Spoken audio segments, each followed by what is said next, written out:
अपशब्द कहना कानूनन अपराध है। अगर आप मौलिक अधिकारों की दुहाई और अभिव्यक्ति की आजादी के नाम पर किसी संवैधानिक पद पर बैठे किसी व्यक्ति को कुछ भी कह सकते हैं, ऐसे व्यक्ति के लिए अपशब्दों का इस्तेमाल करना जिसकी प्रतिष्ठा देश की प्रतिष्ठा से जुड़ी हो, तो क्या उस पर कानूनी कार्रवाई करना गलत है? और ऐसे लोगों की वकालत के लिए भी कई लोग आकर खड़े हो गए हैं और कह रहे हैं कि भाई जेनजी अपने निजी जीवन में ऐसी ही भाषा का इस्तेमाल करते हैं, तो क्या वो अपने माता पिता से भी ऐसी ही बात करते हैं? जो उन्होंने देश के प्रधानमंत्री के लिए शब्द इस्तेमाल करे, क्या वो अपने करीबी लोगों के लिए, अपनों से बड़ों के लिए, क्या वो सभी के लिए ऐसे ही शब्द इस्तेमाल करते हैं? क्या प्रधानमंत्री नरेंद्र मोदी जेनजी के लिए पिता तुल्य नहीं होने चाहिए? चाहे उनकी उम्र हो या फिर उनका पद, क्या उनका सम्मान बरकरार नहीं रहना चाहिए? उनके लिए ऐसी भाषा, क्या यही है जेनजी के संस्कार? खास तौर पर रुचिका और उनके जैसे छात्रों के लिए जिन्होंने प्रदर्शन में जाकर अभद्र भाषा का इस्तेमाल प्रधानमंत्री नरेंद्र मोदी के लिए किया, क्या ये सिर्फ सस्ती लोकप्रियता बटोरने का एक तरीका था कि जंतर मंतर पर जाओ और वहां पर वायरल हो जाओ? नमस्कार, टीवी 24 नेटवर्क देख रहे हैं आप, मैं हूं आपके साथ शिखा मेहरोत्रा।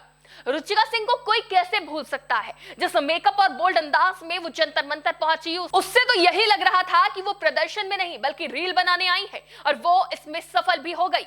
उनकी रील खूब वायरल हुई क्योंकि उनका कंटेंट था प्रधानमंत्री नरेंद्र मोदी को अपशब्द कहना और वायरल हो जाना। लेकिन ये शॉर्टकट रुचिका को इतना भारी पड़ेगा, ये किसी ने नहीं सोचा था। किसी को अंदाजा नहीं था कि रुचिका पर एफआईआर हो जाएगी। जब रुचिका फंसने लगी तो सीजेपी उनके समर्थन में आ खड़ी हुई है। सीजेपी के प्रवक्ता सौरभ दास ने सोशल मीडिया पर पोस्ट कर लिखा, रुचिका के खिलाफ आपराधिक तंत्र का गलत इस्तेमाल किया जा रहा है। आपराधिक तंत्र का गलत इस्तेमाल मंजूर नहीं। अपशब्द कहने पर आपराधिक केस नहीं बनता।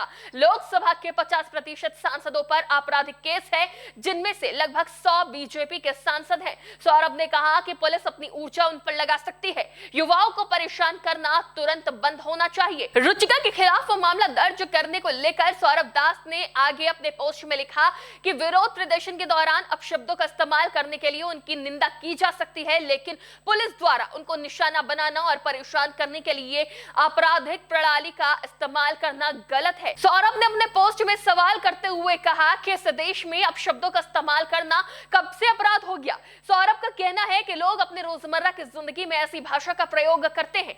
सौरभ ने तो बड़ी आसानी से कह दिया कि गाली गलौज जेनजी की आम भाषा है, लेकिन सबसे बड़ा सवाल यह है कि क्या रुचिका और इनके जैसे जो युवा है, जो इस प्रदर्शन के दौरान अभद्र भाषा का इस्तेमाल करते हुए, गंदे इशारे करते हुए नजर आए थे, क्या वो अपने घर परिवार में अपने रिश्तेदारों से भी ऐसी भाषा का ही उपयोग करते हैं? क्या यही है इनके संस्कार जो इन्हें कैमरे के सामने इस तरह की भाषा का इस्तेमाल करने में झिझक नहीं हुई? आप अपने दोस्तों से, अपने हम उम्र के लोगों के साथ किसी भी भाषा में बात करें, किसी को कुछ भी कहें, चल सकता है, लेकिन क्या कैमरे के सामने इतने लोगों के बीच इस तरह का शब्द इस्तेमाल करना सही था? किसी का अपमान क्या आप यूं खुलेआम कैमरे के सामने कर सकते हैं? एक बंद कमरे में अपने दोस्तों के साथ आप कुछ भी बोलिए, किसी भी तरह की भाषा का इस्तेमाल करिए, अपनी कोई भी भावनाएं व्यक्त करिए, लेकिन सार्वजनिक तौर पर किसी को अपशब्द कहना, किसी की छवि धूमिल करना मानहानि के दायरे में आता है। और जब यह मामला किसी संवैधानिक पद पर बैठे व्यक्ति से जुड़ा हो, भारत के प्रधानमंत्री और भारत की प्रतिष्ठा से जुड़ा हो, तो मामला बड़ा हो जाता है, साथ ही धाराएं भी गंभीर हो जाती हैं। सार्वजनिक रूप से गाली देना भारतीय कानून के तहत आपराधिक मानहानि, शांति भंग करने के इरादे से जानबूझकर अपमान और आपराधिक धमकी की श्रेणी में आता है। नए कानून भारतीय न्याय संहिता के तहत ऐसे मामलों में सख्त कानूनी कार्रवाई का प्रावधान है। जैसे जानबूझकर अपमान करने के मामले में धारा 352 लगती है। इस धारा के तहत दोषी पाए जाने पर 2 साल तक की कैद, जुर्माना या दोनों हो सकता है। ये एक बेलेबल और गैर संज्ञेय अपराध है, और यदि किसी के प्रति अश्लील या अपमानजनक शब्दों का इस्तेमाल किया जाए तो धारा 79 लगती है।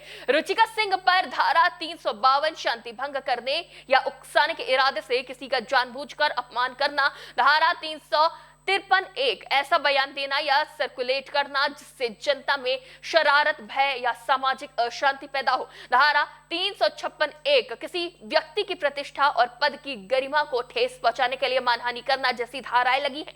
मामले की आगे की जांच और कानूनी कार्रवाई के लिए इस केस को दिल्ली पुलिस के पार्लियामेंट स्ट्रीट थाने में ट्रांसफर कर दिया गया है। इन धाराओं के तहत दोषी पाए जाने पर आरोपी को 2 से 3 साल तक की सजा और जुर्माना हो सकता है, जिसे देखते हुए अब सीजेपी रुचिका के समर्थन में उतर आई है। इस पूरे मामले पर आपकी क्या राय है, हमें कमेंट बॉक्स में जरूर बताएं। फिलहाल के लिए देखते रहिए TV24 नेटवर्क।